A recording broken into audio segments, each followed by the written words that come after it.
আমরা আসলে এখানে দেখতে পাচ্ছি একটা 2-3 জন মহিলা যারা আন্দোলনকারী এখানে অসুস্থ হয়ে পড়ে রয়েছে।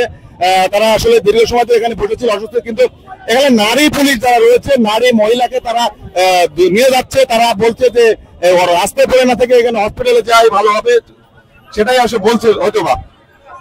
আপনারা দেখতে পাচ্ছেন নারী পুলিশ এসে নারী আন্দোলনকারীকে এখান থেকে তুলে নিয়ে যাচ্ছে। একজন অসুস্থ আন্দোলনকারী এখানে অসুস্থ হয়েছিল, তাদেরকে নেওয়ার জন্য পুলিশের একটা দল নারী পুলিশ তারা এখানে এসেছে, তাদেরকে নিয়ে যাচ্ছে। তো আমরা সেটা দেখতে পাচ্ছি আন্দোলনকারীরা এখানে অবস্থান করছে, তাদের একটা টিম সচিবালয় গিয়েছে, সচিবালয় থেকে আসা না পর্যন্ত তারা এখানে অবস্থান করবে। আমরা ওনাদের সঙ্গে কথা বলে জানতে পেরেছি। আসলে একটা গরম একটা উত্তপ্ত পরিবেশ বিরাজ করছে। আসলে পুলিশ তাদেরকে বিভিন্ন ভাবে বোঝানোর চেষ্টা করছে, আমরা সেটা দেখতে পাচ্ছি। আন্দোলনকারীরা আসলে বুঝতে পারছে না বা বুঝতে চাচ্ছে না, তারা তাদের টিমের অপেক্ষা রয়েছে। পুলিশ একটা অ্যাকশন মুভমেন্ট রয়েছে পুলিশের মধ্যে, আমরা সেটা দেখতে পাচ্ছি। হয়তো পুলিশ একটা অ্যাকশনে যেতে পারে, ইতিমধ্যে পুলিশ একটা অ্যাকশনে যেতে পারে, আমরা সেটাই বুঝতে পারছি। তো দর্শক, আমরা আসলে রয়েছে লাইভে, যারা আমাদের লাইভটা দেখছেন তারা আমাদের সঙ্গে থাকবেন। পুলিশ এখানে একটা অ্যাকশনে যেতে বাধ্য হতে পারে আমার মনে হচ্ছে। যা এনাদেরকে বলা হচ্ছে যে আপনারা প্রেস ক্লাবের সামনে যে অবরোধ করুন, আন্দোলন করুন, এই মোড়টাকে ছেড়ে দেন। পুলিশ সেভাবে অনুরোধ করছে, তারা আসলে এখানে ইয়ে করছে, কিন্তু পুলিশ অ্যাকশনে তো যেতে বাধ্য হতে পারে।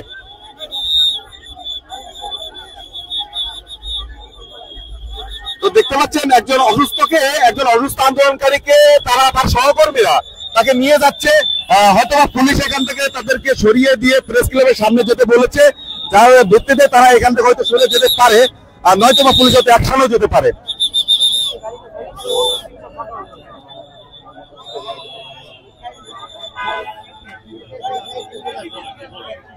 আমি একটু আসলে ইনি কি বলে আমরা একটু দেখি।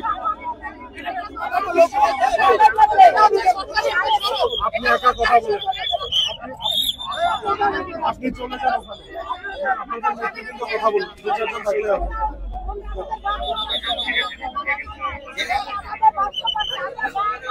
শান্তিপূর্ণ অবস্থানে যাপন করছি, কিন্তু ওরা আমাদের বাধ্য করছে। আমরা বিগত দিনে 1 যুগেরও বেশি শান্তিপূর্ণ অবস্থান করছি। কেউ বলতে পারবে না যে বাংলাদেশ বেসরকারি প্রাথমিক বিদ্যালয়, বাদ পড়া বেসরকারি বিদ্যালয় কখনো কোনো প্রশাসন বা কোনো জনগণের ক্ষতি করেছে। বিগত দিনে সরকারের সব সময় আমরা সাথে ছিলাম, আমরা সরকারের বিপক্ষে না, কিন্তু বারবার আমাদেরকে মাঠে এসে আশ্বস্ত করার পরে তারা আমাদের দাবিয়ে দেয়। আমাদের সমাজে আমাদের পরিবারের কাছে মুখ দেখাবার কিছু নাই, সন্তানদের দুমুঠো ভাত দিতে পারি না, আমরা খেতে পারি না। এসে রাজপথে আমাদের মেরে ফেলুক, আমাদের কোনো দাবি নাই। আমরা এখানে জীবন মরণ বাজি রেখে এবার আসছি, হয় আমাদের জাতীয়করণ হবে, না হয় আমরা এইখানে জীবন দেব।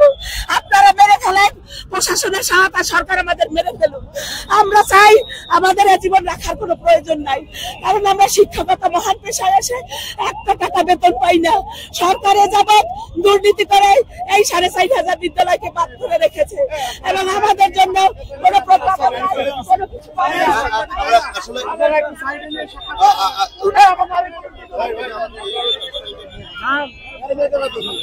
দর্শক দেখতে পাচ্ছেন একজন নারী আন্দোলনকারী তার ক্ষোভের কথা বলেছে, দুঃখের কথা বলেছে, আমরা সেটা তুলে ধরার চেষ্টা করেছি। কিন্তু পুলিশ চাচ্ছে এখানে আসলে জ্যামটা বৃদ্ধি না করে তাদেরকে বলা হচ্ছে তারা এক সাইডে যে আন্দোলনটা করুক। সেই প্রেক্ষিতে আসলে তারা এখানে বসে রয়েছে, তারা তাদের দাবি না মানা পর্যন্ত তারা আন্দোলনটা চলমান থাকবে, আমরা সেটা দেখতে পাচ্ছি। আমরা রয়েছি সরাসরি, যারা দেখতে পাচ্ছেন আমাদের লাইভটা তারা আমাদের সঙ্গে থাকবেন।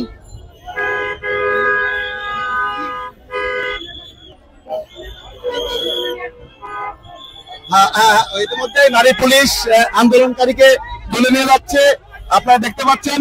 আমরা একটা উত্তপ্ত পরিবেশ বিরাজ করছে, আপনারা দেখতে পাচ্ছেন। হ্যাঁ, পুলিশ এসেছে, 2-3 মহিলা পুলিশ এসেছে মহিলা আন্দোলনকারীকে নিয়ে যাওয়ার জন্য। তো আসলে এখানে আসলে আন্দোলনকারী যেতে চাচ্ছে না, কিন্তু তারা যেতে বাধ্য করা হচ্ছে যাতে এখানে কোন প্রকার বিশৃঙ্খলা সৃষ্টি না হয়। আপনারা এখানে দেখতে পাচ্ছেন পুলিশ স্টেপ নিয়েছে, সরাসরি ভাবে তারা স্টেপ নিয়েছে, পদক্ষেপ নিয়েছে তারা, এবং সক্ষম হয়েছে এই আন্দোলনকারীদের কে বিচ্ছিন্ন করার জন্য তারা ইতিমধ্যে সক্ষম হয়েছে আমরা যতটুকু দেখতে পেয়েছি।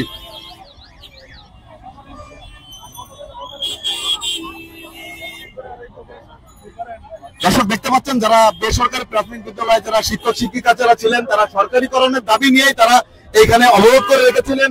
সেটার ভিত্তিতে পুলিশ এসেছে যাতে কোনো প্রকার বিশৃঙ্খলা সৃষ্টি না হয়, রোডে যাতে জ্যাম না হয় সেটাকে নিয়ন্ত্রণ করার জন্য তারা এই অবরোধটাকে তারা এখান থেকে সরিয়ে দিয়েছে। তো এইভাবে আসলে এই আন্দোলনকারীদের সঙ্গে পুলিশের আসলে কথা উপকথা হচ্ছে, এখানে হচ্ছে কথা কাটাকাটি চলছে। তারা তাদের দাবি নিয়ে তারা এখানে বসে রয়েছে। পুলিশ আসছে তারা যে যেখানে কোনো প্রকার অসুবিধা না হয়, যাতে মানুষের চলাচলে বিঘ্নতা সৃষ্টি না হয় সেটার ভিত্তিতে পুলিশ এখানে নিয়ন্ত্রণের জন্য এসেছে। টোটালি একটা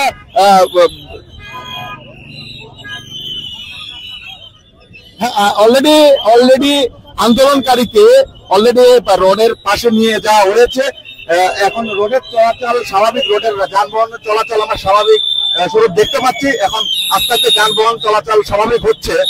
তো আসলে পুলিশ কঠোরভাবে এটা প্রতিহত করার তারা প্রতিহত করেছে, তারা সক্ষম হয়েছে প্রতিহত করতে। কিন্তু আন্দোলনকারীরা বলছে যে তারা বৈষম্য শিকার রয়েছে বিগত 20 বছর ধরে। তারা কেন বেসরকারি এখন রয়েছে, তাদের পাশাপাশি অনেক প্রাইমারি স্কুল সরকারিকরণ করা হয়েছে, বাট ইনাদের স্কুলগুলো আসলে বিভিন্ন রাজনৈতিক কারণে বিভিন্ন কারণে ইনাদের স্কুলগুলো সরকারিকরণ করা হয়নি, যার ভিত্তিতে ইনারা এখনো পর্যন্ত আসলে বঞ্চিত শিক্ষক বঞ্চিত শিক্ষিকা হিসাবে ইনারা বিবেচিত হয়ে রয়েছে।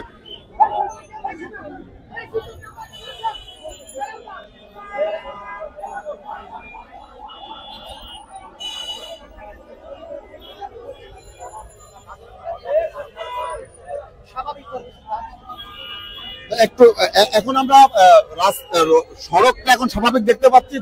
সাধারণ যানবাহন যেগুলো রয়েছে, ইমার্জেন্সি যানবাহন যেগুলো রয়েছে সব চলাচল স্বাভাবিক হয়ে গিয়েছে। পুলিশ নিয়ন্ত্রণ করতে সক্ষম হয়েছে এবং আন্দোলনকারীরা বলছে তারা দাবি না মানা পর্যন্ত তারা এখান থেকে যাবে না। টোটালি একটা উত্তপ্ত পরিবেশ বিরাজ করছে এই চত্বরটা।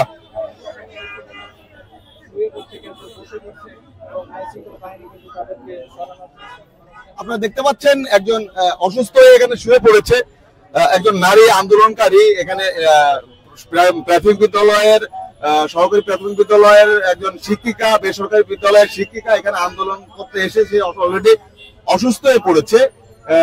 আপনারা দেখতে পাচ্ছেন তাকে বাতাস দেওয়া হচ্ছে, হয়তোবা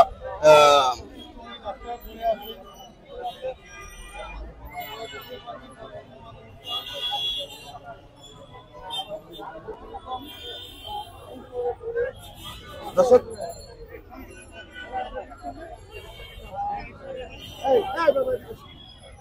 একটু কথা বলি, ওনাকে হসপিটাল নিতে হবে কিনা।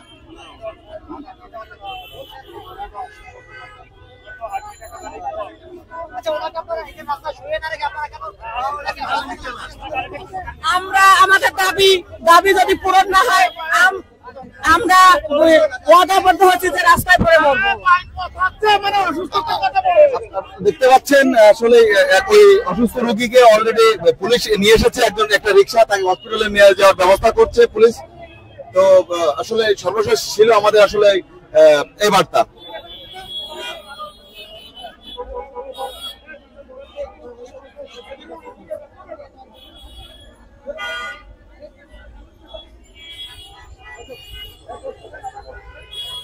ইতিমধ্যে তাকে রিক্সায় তোলা হয়েছে, আপনারা দেখতে পাচ্ছেন।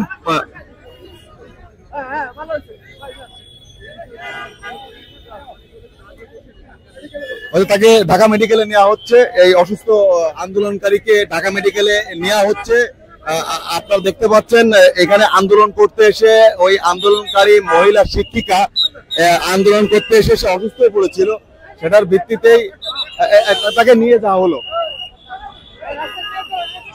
এখন আসলে এই ছিল গনি ভাই।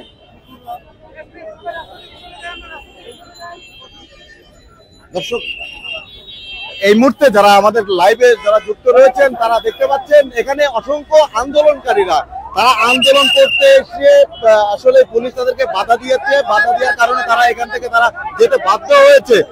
আসলে আন্দোলনকারী একটা দাবি নিয়ে এসেছিল, তারা কেন প্রাথমিক বিদ্যালয়ের শিক্ষক শিক্ষিকা হয়ে কেন এখন তারা সরকারিকরণ তাদেরকে কেন করা হলো না, সেটা ভিত্তিতে।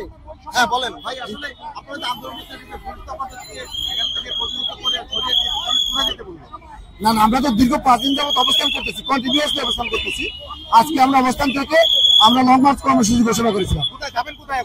আমরা এখন আগে পূর্বে অবস্থা প্রেস ক্লাবের ওখানে অবস্থান করবো। প্রেস ক্লাবে আগে যেখানে অবস্থান ছিলাম সেই পূর্বের অবস্থানে আমরা চলে যাচ্ছি। আমরা এখানে আসার পরে পুলিশের বাধার মুখে আপনারা দেখতে পেলে আমরা সচিবালয়ের মুখে যাত্রা করতে পারিনি। এখন আমরা 5 জন প্রতিনিধি সচিবালয়ে যাচ্ছি। যতক্ষণ পর্যন্ত সচিবালয় থেকে সুনির্দিষ্ট কোন নির্দেশনা না দেওয়া হবে। প্রতিনিধি টিম কখন আসবে বলতে কিছু না, প্রতিনিধি টিম আসছে না, আমরা প্রতিনিধি সচিবালয় থেকে যাচ্ছি। আমাদেরকে সচিবালয়ে নিয়ে যাওয়া হচ্ছে। আমার সচিবালয় 5 জন প্রতিনিধি আমি যাচ্ছি, আমি মহাসচিব কেন্দ্রীয় কমিটির, আমরা সহ যাচ্ছি। জি, আমার সচিবালয় যাবো, আমরা 5 জন সচিবালয় যাচ্ছি। আমরা ইতিমধ্যে আসলে এখানে যে এই আন্দোলনকারীদের যে সমন্বয়ক সে তার সঙ্গে কথা বললাম। তিনি বলেছে যে এনাদের এই আন্দোলন যে এই রাস্তা থেকে সরিয়ে নিয়ে প্রেস ক্লাবের সামনে তাদেরকে নিয়ে যাওয়া হচ্ছে এবং তারা বলছে তাদের একটা প্রতিনিধি টিম প্রেস ক্লাবে সচিবালয়ে যাবে। সচিবালয় থেকে কি বিবৃতি দেয় সেটাকে যতদিন পর্যন্ত আশ্বস্ত না করা হচ্ছে ততদিন পর্যন্ত সচিবালয়ের ভিত্তিতে আমরা তো বিগত 5 দিন ধরে এখানে অবস্থান করতেছি। আমরা এ পর্যন্ত 3 বার সচিব মহোদয়ের সাথে বৈঠক করেছি। ফিজিক্যালি আমি নিজে সেখানে প্রেজেন্ট ছিলাম, বৈঠক করেছি, কিন্তু সেখানে সদুত্তর না দেওয়ার কারণে আমরা এখানে অবস্থান করেছি। যার কারণে দর্শক আসলে দেখতে পাচ্ছেন ইতিমধ্যে পুলিশ সক্ষম হয়েছে এই আন্দোলনকারীদের ছত্রভঙ্গ করে তাদেরকে এই রাস্তা থেকে সরিয়ে নেওয়া হয়েছে এবং সাধারণ যানবাহন যা রয়েছে চলাচল স্বাভাবিক হয়ে গিয়েছে, আমরা সেটা দেখতে পাচ্ছি। তো আন্দোলনকারীর একজন সমন্বয়কের সঙ্গে কথা হলো, উনি বলেছেন যে আমাদের আন্দোলন চলমান থাকবে, আমাদের একটা প্রতিনিধি টিম সচিবালয়ে যাবে, সেখান থেকে আসলে সর্বশেষ তাদের কি আশাবাদী ব্যক্ত করে তাদেরকে কি সমাধান দেয় সেটার ভিত্তিতে তারা আন্দোলন করবে কি করবে না সেটা পরে পদক্ষেপ তারা নিবে। এখন এই আমাদের সর্বশেষ বার্তা ছিল এটা। আমরা আমাদের আন্দোলন চালিয়ে যাবো যতক্ষণ না পর্যন্ত আমাদের কাঙ্ক্ষিত লক্ষ্যে না পৌঁছে দেবো, জাতীয়করণ না পাচ্ছি। এটা মূলত গত 3/2/2025 মাননীয় প্রধান উপদেষ্টার বাসভবন যমুনে আমরা লং মার্চ করি। সেখান থেকে ওনার একান্ত সচিব সাব্বির হোসেন স্যারের কাছ থেকে এটা চিঠি ইস্যু করা হয় মিনিস্ট্রিতে, যেখানে 4159টি বিদ্যালয়ের সুনির্দিষ্ট একটা তথ্য ছিল, সেই সাথে জাতীয়করণের জন্য সুপারিশ করে প্রেরণ করা হয়। কিন্তু সে লক্ষ্যে 3 থেকে 12 তারিখ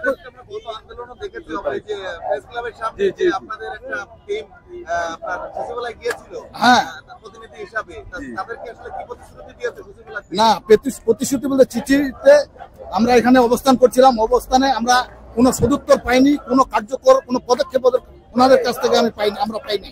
না পাওয়ার দরুন আমরা গত 13 তারিখে আলটিমেটাম দিয়েছিলাম, 12 তারিখে, যে আগামী 13 তারিখের মধ্যে যদি এটা সুনির্দিষ্ট কোনো অফিসিয়াল ভাবে কোনো নির্দেশনা না আসে তাহলে আমরা আগামী 16 তারিখ লাগাতার অবস্থান কর্মসূচিতে আমরা যাব। সে লক্ষ্যে 16 থেকে আজ 20 তারিখ অবধি আমরা মাঠে আছি। ঊর্ধ্বতন কোনো সারা আমরা আশানুরূপ কোনো আমরা সারা পাই নাই, যার জন্য আমরা এর থেকে আমরা যদি উন্নয়নের কোনো সুনির্দিষ্ট আশা না পাই তাহলে আমরা আরো কঠোর থেকে কঠোর আন্দোলন যাব। দর্শক আপনারা যেমনটা শুনতে পেয়েছেন, ওনারা আসলে 16 তারিখ থেকে এই পর্যন্ত ওরা কঠোরভাবে তারা আন্দোলন চালিয়ে যাচ্ছে, কিন্তু এখনো কোনো আশারূপ সাড়া পাননি সরকারের পক্ষ থেকে, যার প্রতিফলে তারা আজ কঠোরভাবে এই রাজপথ তারা দখল করে রেখেছে। 5 দিন যাবত এখানে রাজপথ দখল করে আছি, প্রেস ক্লাবে অবস্থান করছি। আমাদের এই 3 ফেব্রুয়ারি মাননীয় প্রধান উপদেষ্টার কার্যালয় থেকে একটি চিঠি ইস্যু হয় মাননীয় সচিব মহোদয় বরাবর, কিন্তু সেই চিঠি এখন পর্যন্ত কোনো বাস্তবায়ন হয়নি। তারপরেও আমরা বলেছি যে আমাদের যে কোনো একটা সচিবালয় থেকে যে কোনো সুনির্দিষ্ট কোনো ব্যক্তি, যে কোনো একজন ব্যক্তি যদি এসে আমাদের বলে, আমাদের কোনো আশ্বাস দেয়, তাহলে আমরা রাজপথ ছেড়ে চলে যাব। 2 দিন না, প্রায় 10-12 দিন আগে দুদিন আগে দিয়েছিল।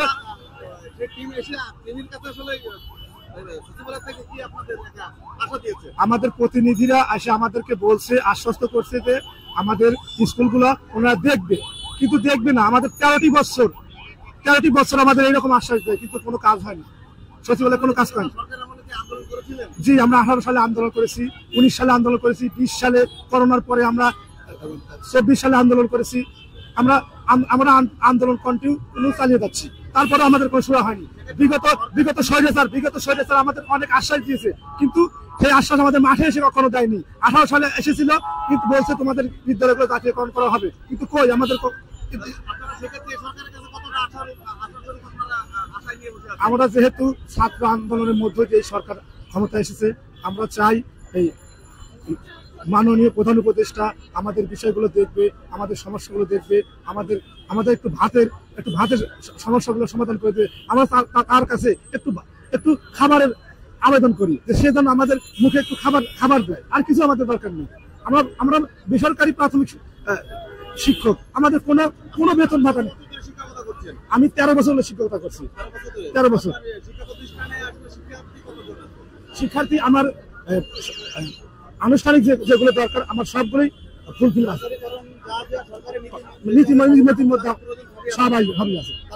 যাচ্ছে তারা পথে আসছে, তারা যাচ্ছে সচিবালয়ে। আপনারা জানেন যে বেসরকারি প্রাথমিক বিদ্যালয় আজকে প্রায় আমি 16 বছর চাকরি করি, সরকার থেকে 1 টাকা আমি বেতন পাই না। 16 বছর চাকরি করি, 1 টাকা আমি পাই না। আমাদের নিজেদের উদ্যোগে দেশের স্বার্থে দেশের জনগণকে শিক্ষিত করার লক্ষ্যে আমরা এই স্কুলগুলো আমাদের প্রত্যন্ত অঞ্চলে গ্রামে গঞ্জে যেখানে স্কুল নাই, দেখা যায় যেমন একটা স্কুল, আমার স্কুল আছে, যে স্কুলের চারদিকে 5 কিলোর ভিতরে কোনো প্রাইমারি স্কুল নাই, সেখানে আমরা প্রাইমারি স্কুল করেছি দেশের স্বার্থে। আমরা নিজেরা, আমাদের শিক্ষক আছে এরকম যারা খেতে কাজ করে, কৃষি কাজ করে, অটো চালায়, ভ্যান চালায়, এভাবে মানে তারা জীবনযাপন করতেছে। আমি এই পার্ট টাইম প্রতিদিন বিকালে একটা প্রাইভেট প্রতিষ্ঠানে আমি চাকরি করি, মাত্র 6,000 টাকা আমি বেতন পাই। এ দিয়ে আমার সংসার চলে, আমি কিভাবে চলি বলেন?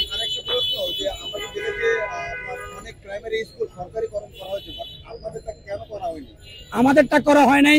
যখন তৎকালীন সরকার 26,193 স্কুল ঘোষণা করছে, তখন আমাদের এই স্কুলগুলো জেনুইন স্কুল, আমাদের 26,193 তালিকার ভিতরেই আমরা ছিলাম।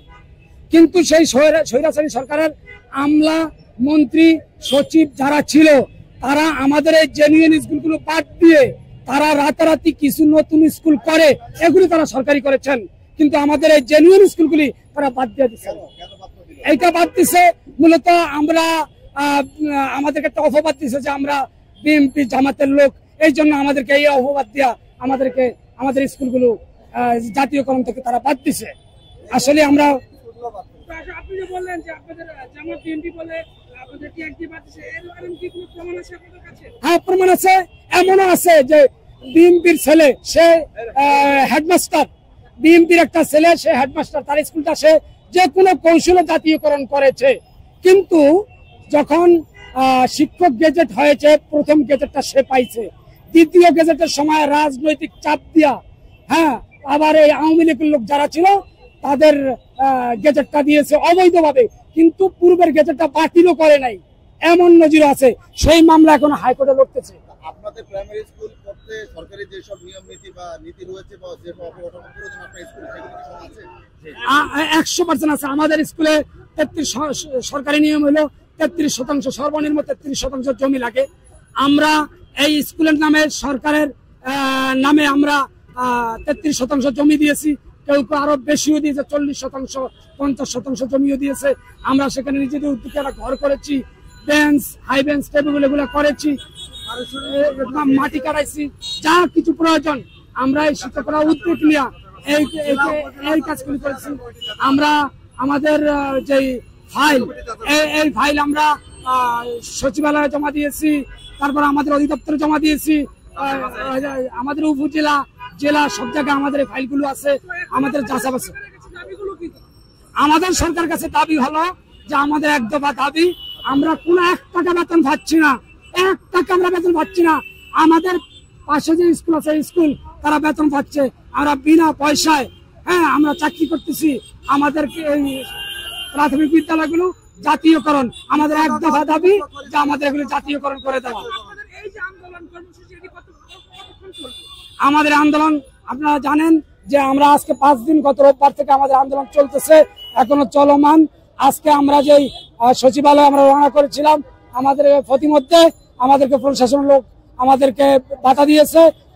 আবার সচিবালয় থেকে খবর এসেছে আমাদের 5 জন প্রতিনিধি সচিবালয়ে ডাকছে, তারা সেখানে গেছে, তারা কি সংবাদ নিয়ে আসে এবং আমাদের কেন্দ্রীয় কমিটি কি সিদ্ধান্ত